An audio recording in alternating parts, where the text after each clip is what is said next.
the War Machines is... The TARDIS arrives in London, 1966, where the Doctor and Dodo visit the recently opened Post Office Tower. At its top, they discover a brilliant new problem-solving supercomputer, the Will Operating Thought Analog, Wotan. But when Wotan decides that it should rule the world, the Doctor is the only person who can stop its rampaging war machines from destroying London. Luckily, he has the help of a young secretary called Polly and a sailor called Ben.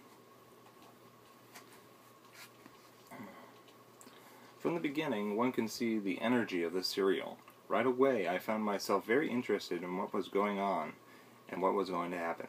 The story started out slow, but kept you interested as it built up the suspense. The Wotan is actually a little creepy. In particular, the voice. The voice is a little hard to hear, so subtitles are suggested. But the voice is creepy, as it has this gaspy, struggled voice that sounded serious. Wotan also had the ability to brainwash humans to do its bidding, since Wotan is just a computer bank. Wotan has his human servants create and build these machines dubbed war machines, that will act as the army to rule the world. These war machines are bigger and more complex than the Daleks. They are more of a tank, with a rectangular shape, a computer bank on the sides, a radar dish on the top for receiving orders, and the war machines have 4 arms, 2 with a round end for smashing and crushing things, and 2 for shooting the smoke that kills people. And they can do both at the same time. While crushing something, they can actually shoot at the same time. These creatures would be more frightening for children, but was exciting for me.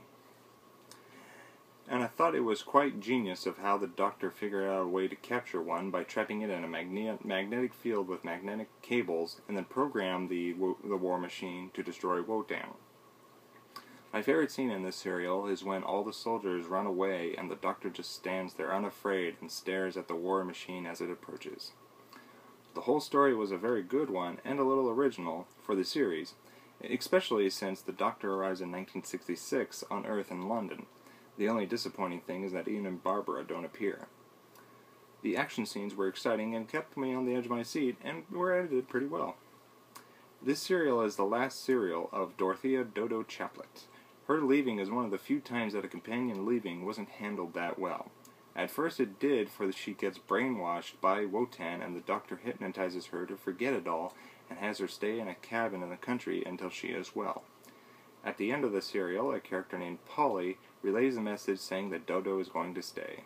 It was sad, but left one thinking, well, no heartfelt goodbye. She must not have any gratitude for the Doctor or the audience. It just seemed like, oh, go away, and then it's like, oh, I'm staying, and it just didn't really have any no really good goodbyes. It was just like, bye.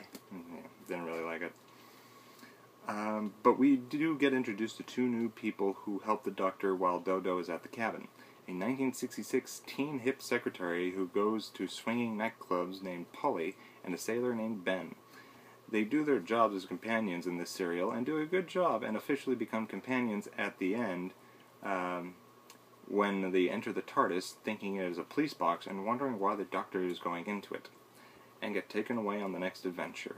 When seeing these 2 in action, one can see that these 2 will be a fine addition, and will add a nice, fresh, and young perspective to being a companion, and it actually helps. Before I forget, the building that Wotan is in is an actual building.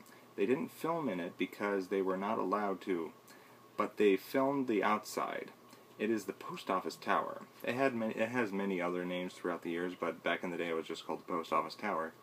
And it is a communications tower that sends pretty much any kind of signal, from audio to visual communications or media.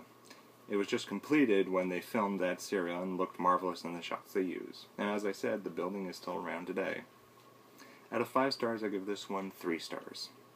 This serial marked the end of Series 3. The serial that started Series 4, titled The Smugglers, is missing.